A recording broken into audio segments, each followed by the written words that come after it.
La traditionnelle question sur le groupe, s'il te plaît, Bruno. Alors, le groupe est au complet, sauf Nema, qui est suspendu, comme vous le savez. Et une incertitude sur Arthur Théâtre, qui est rentré avec une douleur au mollet de la sélection belge, et pour qui une décision sera prise au dernier moment. Comment s'est passée tout simplement cette trêve? Tu as pu gérer quand même des entraînements classiques malgré les absents, évidemment? Oui, parce qu'on avait quand même une douzaine de joueurs. Donc, on a pu quand même faire des séances qui tenaient la route. Et je suis satisfait à la fois de l'intensité, et du contenu et de la qualité des séances durant cette trêve internationale. Sur quoi tu as mis l'accent plus particulièrement après? Surtout, on travaille toujours par rapport à ce qu'on souhaite faire pour le match à venir et ce qu'on doit corriger sur le match passé. Mais c'est une constance, on n'attend pas la trêve internationale pour faire ça, on le fait régulièrement. Donc, toujours sur les choses qu'on doit améliorer et aussi sur ce qu'on fait de bien pour le renforcer. Quel était l'état d'esprit de l'équipe sur cette trêve après ces deux défaites, justement juste avant cette trêve? Tu t'es senti plutôt revanchard ou... Pour moi, les deux défaites, l'évaluation, l'analyse que je fais des deux défaites est complètement différent sur le match de Villarreal que sur le match contre Paris. Autant à Villarreal, je pense qu'on a vraiment manqué de beaucoup de choses, notamment en première mi-temps. Autant contre Paris, je trouve que c'est un match qui reste très très cohérent, qui s'est joué sur l'efficacité et le talent. Mais quand on revoit le match, il y a eu aussi plein de bonnes choses. Il faut qu'on retrouve davantage d'efficacité dans les deux surfaces. C'est ce qui nous a fait cruellement défaut et c'est ce que Paris a réussi à faire sur ce match-là. La grande différence entre eux et nous sur ce match, c'est qu'ils ont été très efficaces dans les deux surfaces, notamment dans la nôtre. Et ce que nous, on n'a pas réussi à faire. Martin Terrier, toujours en phase de progression dans son jeu, dans ses sensations. Comment s'est passée la trêve pour lui? Pour lui, c'était bien d'avoir cette trêve pour pouvoir continuer son processus de retour en forme. Je le trouve de mieux en mieux. Évidemment qu'il y a des périodes qui sont difficiles, mais c'est normal après une blessure comme il a eu. Mais je le trouve très bien. Et on décidera pour ce week-end ce qui est le mieux pour lui. Est-ce que c'est d'être avec nous dans le groupe? Est-ce que c'est de jouer avec la réserve et d'avoir plus de temps de jeu? Voilà, on décidera avec lui ce qui est le mieux, mais en tout cas, il est très bien. Et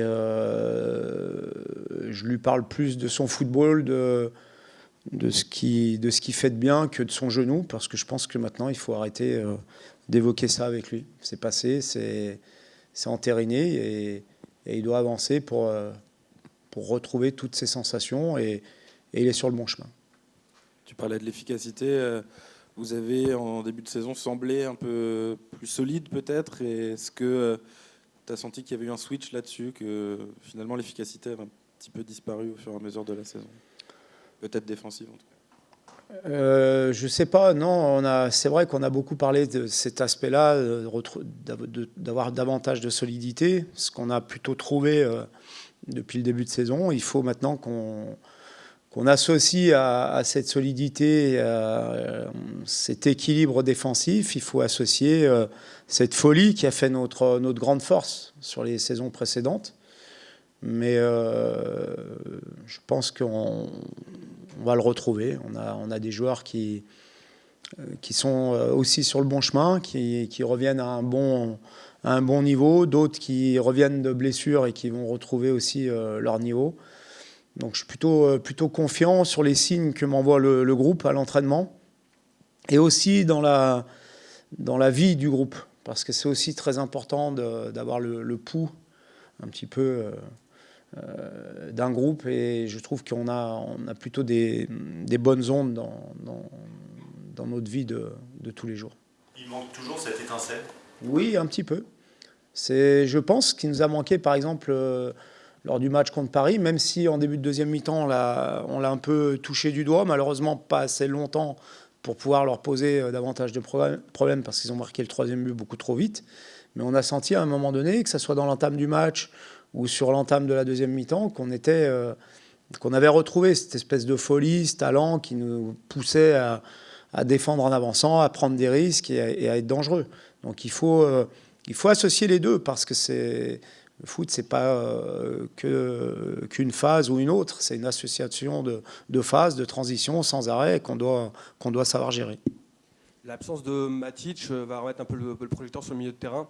Il y a eu beaucoup de turnover, tu as beaucoup fait évoluer ton milieu de terrain depuis le début de saison, soit à 3, soit à 2 avec un 10. Comment tu vois un peu l'évolution de ça par rapport Moi, je l'ai déjà dit, le système 4-2-3-1, 4-3-3, 4-4-2, pour moi, ce sont qu'un résumé de ce qui est vraiment le football. C'est avant tout une animation, surtout quand on a le ballon. Il n'y a pas de position figée, il n'y a pas de 4-2-3-1, 4-3-3. Il y a des zones qui doivent être occupées, il y a un espace qui doit être occupé. Et à travers ça, il doit y avoir beaucoup de liberté. Sinon, on a une équipe scolaire avec un jeu stéréotypé. Donc, pour moi, il n'y a pas d'histoire de système. Et on voit bien que de plus en plus, dans le football moderne, il n'y a plus de système. Ou en tout cas, il y a des animations qui peuvent différer lorsqu'on a le ballon que lorsqu'on ne l'a pas. Mais on ne peut pas dire que les très très grandes équipes ont un système bien défini, avec des positions bien définies. Au-delà du système, Bruno, il y a le cas de Enzo Lefebvre, oui, qui peut être réintégré un peu dans ce milieu-là. C'est vrai que c'est un match particulier pour lui qui arrive à Lorient. Ça peut être l'occasion aussi pour lui peut-être de se libérer, d'avoir le déclic qu'il cherche depuis qu'il est arrivé, après beaucoup de pépins. Oui, alors il fait partie des joueurs dont je parlais précédemment parce qu'il a été handicapé, Enzo. On n'en a pas beaucoup parlé parce que forcément il ne s'est pas arrêté. Mais il a été blessé, il a eu une fracture de la main, il a eu son problème à l'épaule. Alors évidemment, quand on ne joue pas avec les mains ni avec l'épaule, mais ça l'a handicapé parce que c'est important d'avoir un équilibre, de se sentir complètement libéré, de ne pas se dire je ne peux pas tomber de telle manière, je ne peux pas me protéger parce que j'ai ma main qui peut me faire souffrir. Là, il est débarrassé de ça. Depuis 15 jours, depuis le match de Paris, je le sens beaucoup mieux dans son jeu. Il a retrouvé toutes ses sensations. Donc, il fait partie des joueurs sur qui je compte énormément et qui va être essentiel pour cette fin de première partie de saison. Il n'a plus de protection à la main ? Non, il est plutôt libéré. Est-ce que tu n'es pas un peu agacé quand même d'avoir vécu un peu comptablement le même début de saison finalement que les deux derniers ? Si, c'est le seul point noir, on va dire, de ce début de saison. Même si on reprend tous les matchs, je pense qu'il nous manque 2 points. Voilà, les 2 points du Havre qui, pour moi, me sont restés en travers de la gorge, mais qui changeraient peut-être pas mal de choses au niveau de la lecture de notre début de saison, du classement. Je parle en championnat, je ne parle pas de la Coupe d'Europe. Mais globalement, pour le reste, on a eu ce qu'on méritait. Et ce qui est important aujourd'hui, c'est pas les points ni le classement, c'est surtout ce que montre l'équipe, les axes d'amélioration qu'elle a, et aussi la marge de progression. Et je pense que, et pour échanger avec les plus expérimentés, ils ressentent quand même beaucoup de bonnes choses qui ne sont pas encore validées suffisamment par les résultats. C'est clair, on ne fuit pas nos responsabilités en disant ça. Ce n'est pas suffisamment validé par les résultats, mais en tout cas, on voit que l'équipe a de la qualité, que l'équipe progresse, et il faut continuer dans ce sens-là. Concernant Enzo, on a eu l'impression, lors de son entrée contre Paris, d'un joueur qui était quand même un petit peu en perdition sur le plan mental. Tu as parlé de ses soucis physiques. Est-ce qu'il a aussi fallu faire un travail mentalement avec lui pour que... Oui, c'est notre job. C'est notre job de le faire avec tous les joueurs, parce que même ceux qui sont bien, il faut parfois les mettre en garde sur un certain relâchement. Ceux qui ont une période plus difficile, il faut les accompagner, il faut les encourager, il faut aussi parfois les faire travailler davantage encore pour que justement la confiance revienne, et parce que c'est ce qu'il y a de plus important quand vous êtes joueur de haut niveau. On sait très bien qu'un joueur en confiance va surperformer et qu'un joueur qui a un petit peu moins de confiance va être plus en difficulté. Mais ce qui est important, c'est la qualité des joueurs. Et comme je l'ai dit, on l'a recruté parce que c'est un joueur qui correspond à ce qu'on souhaite mettre en place ici. Un joueur technique, un joueur intelligent, un joueur qui a cette faculté de voir avant, de faire jouer les autres. Et c'est vrai que sa rentrée contre Paris, elle a été un petit peu complètement l'inverse de ses qualités. Il s'est enferré dans des duels, il s'est un petit peu isolé, mais je pense que ça lui a fait du bien. Je pense que ça lui a fait du bien. Et depuis ce match, je le trouve à l'entraînement, en tout cas, puisqu'il n'y a pas eu de match depuis, avoir retrouvé complètement ses qualités de joueur. Bruno, bonjour. Bonjour. Vos 4 prochains adversaires en Ligue 1 sont a priori à votre portée. Est-ce que c'est le bon moment pour démarrer une série ? Il y a jamais de bon moment, enfin, il n'y a jamais de mauvais moment pour débuter une série. Il faut la débuter. J'ai regardé la saison dernière, on avait un point de plus. Et à partir de la 9e journée, on a fait 5 victoires de suite. Là, il y aura 4 matchs de championnat avant la trêve. Il faut évidemment se projeter sur ces 4 matchs-là. Les matchs abordables, je ne sais pas trop ce que ça veut dire parce que le championnat est très très difficile. Quelles que soient les équipes qu'on affronte, c'est dur. Ce sera dès dimanche. Ce sera le dimanche d'après contre Strasbourg, à Nice et contre Lyon. Donc il faut être à 100%, au minimum à 100% pour gagner les matchs. Et pendant 90, 95, 100 minutes. C'est ce qui nous a beaucoup manqué sur ce début de saison, sauf sur certains matchs. Donc c'est là-dessus où on doit progresser et où on doit travailler. Quelle est ta lecture de cette équipe de Lorient qui n'a pas gagné depuis le 27 août, mais qui en même temps a des arguments offensifs et un peu moins d'arguments défensifs depuis le début de la saison ? Tu as tout résumé. C'est une équipe qui était très très solide l'année dernière, défensivement, qui encaissait peu de buts. Cette année, elle en encaisse davantage, puisque c'est une des plus mauvaises défenses du championnat, mais elle en marque aussi beaucoup. Elle a des joueurs qui sont performants offensivement. C'est une équipe qui est capable, sur du jeu de transition, de faire très très mal. Ils ont battu Lille 4-1. C'est une vraie performance. Donc on sait à peu près à quel genre de match on peut s'attendre. À nous d'être prêts, d'être vigilants par rapport à l'adversaire. Mais aussi d'être prêts à imposer notre style de jeu. Tu t'attends à ce qu'ils resserrent les lignes peut-être du coup après ce qui leur arrive défensivement? C'est possible. Ils ont quand même sur pas mal de matchs du top 5, top 6 évolué avec un bloc plutôt bas et avec des transitions. Donc on peut s'attendre à ça. Après, je sais pas ce que mettra en place le coach en face, mais en tout cas, on doit être prêt à toute éventualité et être prêt à régler tous les problèmes que nous poseront cet adversaire. Pendant la trêve, je lisais l'interview d'un ancien joueur qui disait il manque peut-être un aboyeur dans cette équipe. Est-ce que c'est votre sentiment? Un aboyeur, je ne sais pas. Après, je pense qu'on a des joueurs d'expérience. Je pense qu'on a besoin d'être plus concentré sur la durée du match. Voilà. Je trouve que notre équipe est encore trop fébrile par moment et qu'on le paye à chaque fois en plus parce qu'on a le peu de temps faible qu'on a, mais oui, on doit se faire certainement violence mentalement aussi, mais je suis pas sûr que ça soit le fait que d'un ou deux joueurs. C'est collectif, c'est le groupe, c'est nous, le staff aussi, qui devons modifier cette approche parfois. Lorient, une équipe en transition, tu disais, est-ce que ton équipe, tu as le sentiment qu'elle s'est améliorée sur ce côté-là? Améliorée, non. Je pense qu'on est dans les standards de l'année dernière. Si je regarde les stats, parce qu'on a fait un petit bilan là, à cette trêve, et on ne marque pas forcément plus de buts en transition que l'année dernière, pas moins non plus. On a gardé notre style de jeu. Je pense que ce qui nous manque, c'est vraiment ce petit supplément de prise d'initiative, de créativité dans les 25-30 derniers mètres qui font qu'un joueur peut faire la différence. Si on prend le match de Paris, on a des occasions à 0-0, Vitinha, c'est pas une occasion de but. Il a une inspiration, il prend un risque à ce moment-là et il réussit. C'est un petit peu ce qui nous manque aujourd'hui, parce qu'on a eu des situations un petit peu similaires avant qu'ils ouvrent le score et on les a pas convertis, on n'a pas été dangereux.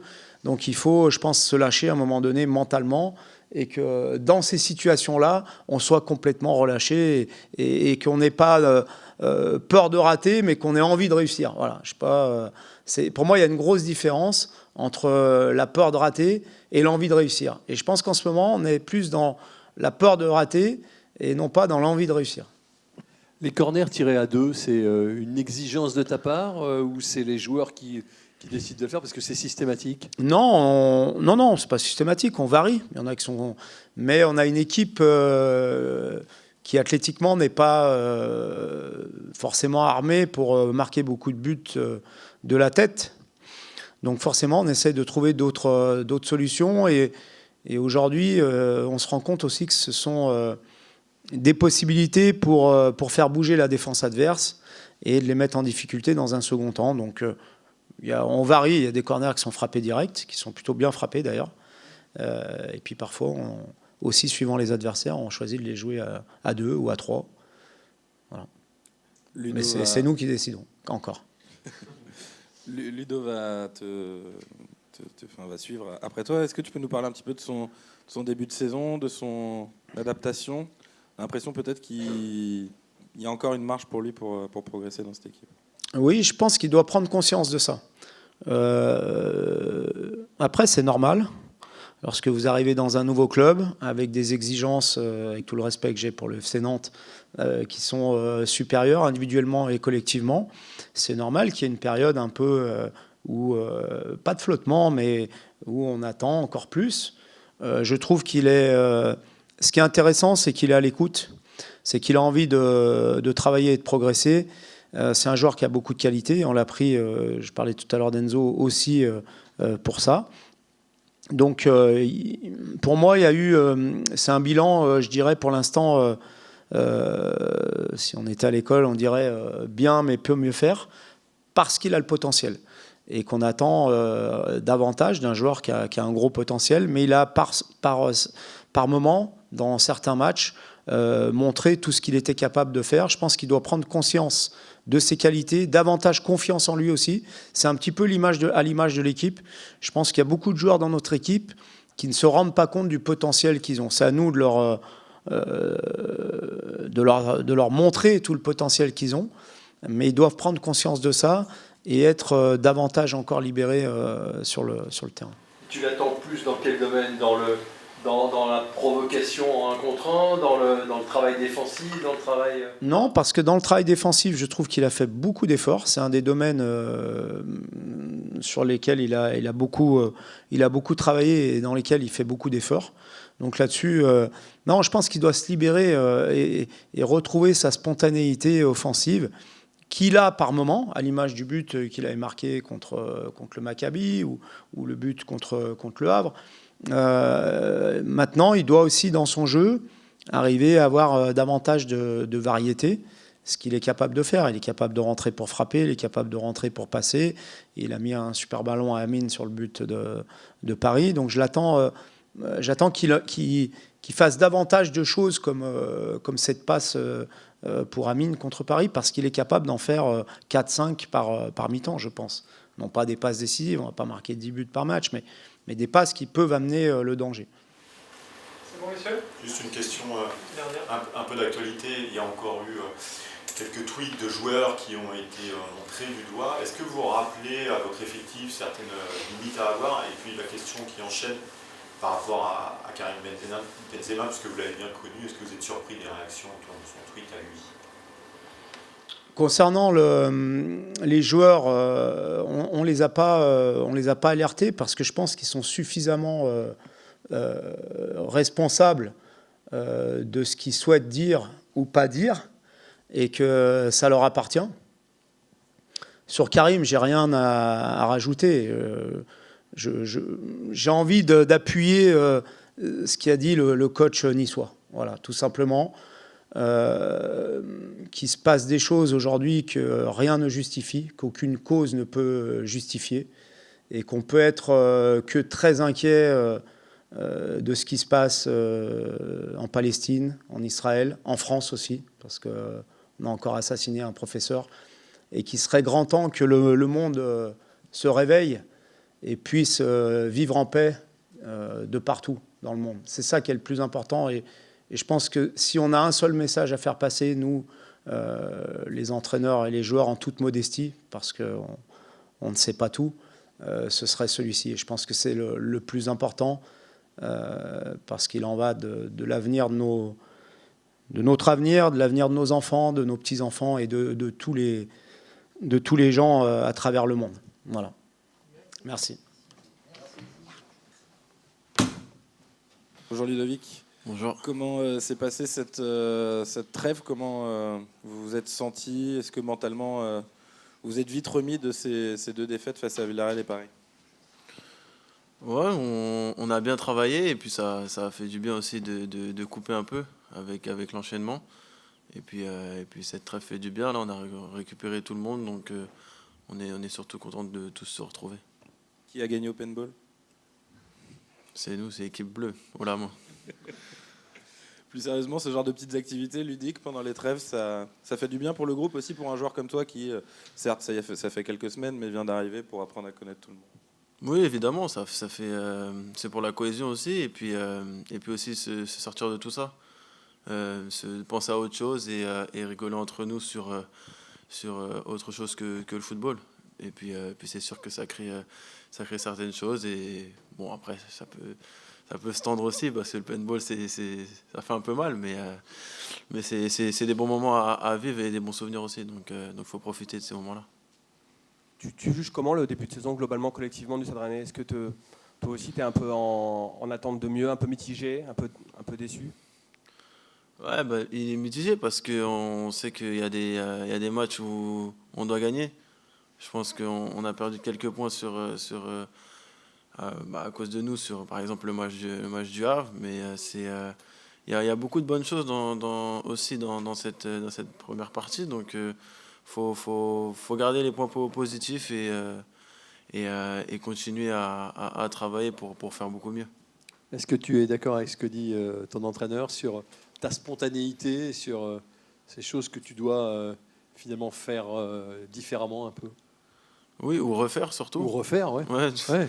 Ou refaire, parce que ça m'a souri contre le Maccabi. Donc il faut juste que je retente ma chance et continue à refaire ce geste-là.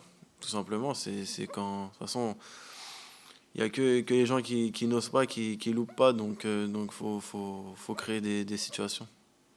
Et tu as le sentiment, comme par rapport à Nantes, que tu as connu, est-ce que tu sens l'attente ici supérieure? Est-ce que tu sens quand même la différence par rapport à ce qu'on exige des joueurs et de toi, notamment par rapport à Nantes? C'est différent. Après, c'est sûr que là, c'est un niveau au-dessus pour moi.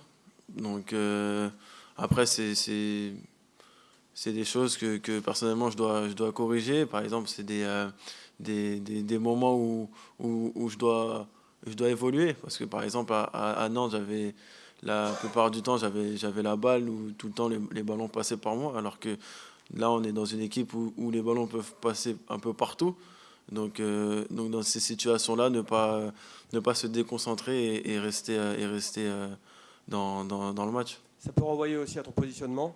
On sait qu'a priori, tu vas le confirmer ou pas, tu es plus à l'aise dans l'axe.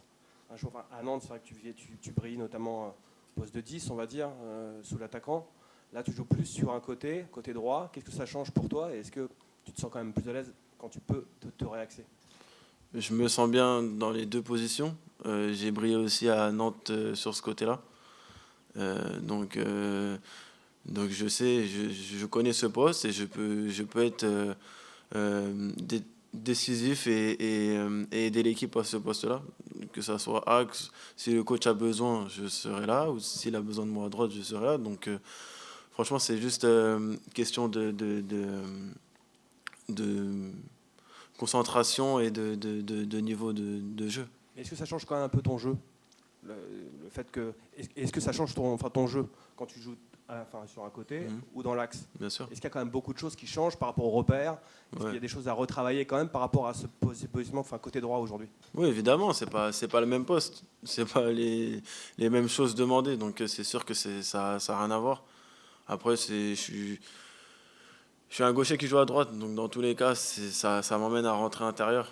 Puis le coach aime bien ça aussi, que je combine aussi avec Bouriche dans l'axe, donc c'est un peu, on va dire, les deux postes un peu réunis, ce qu'on me demande de faire ici, donc moi, ça me dérange pas du tout.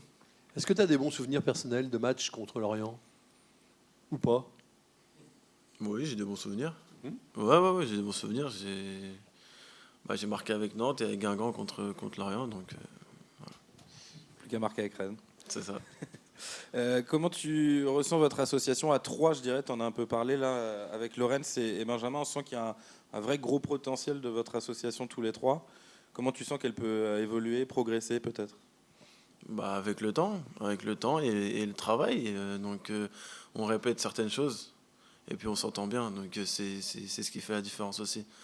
Quand tu t'entends bien et que sur le terrain on se comprend, ça va tout de suite.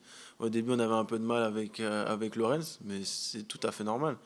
Donc, mais là ça va beaucoup mieux et il faut qu'on continue à poser des problèmes sur ce côté droit. Et avec Bouriche qui vient nous aider et travailler avec nous, pour moi c'est du plaisir, hein. C'est fou.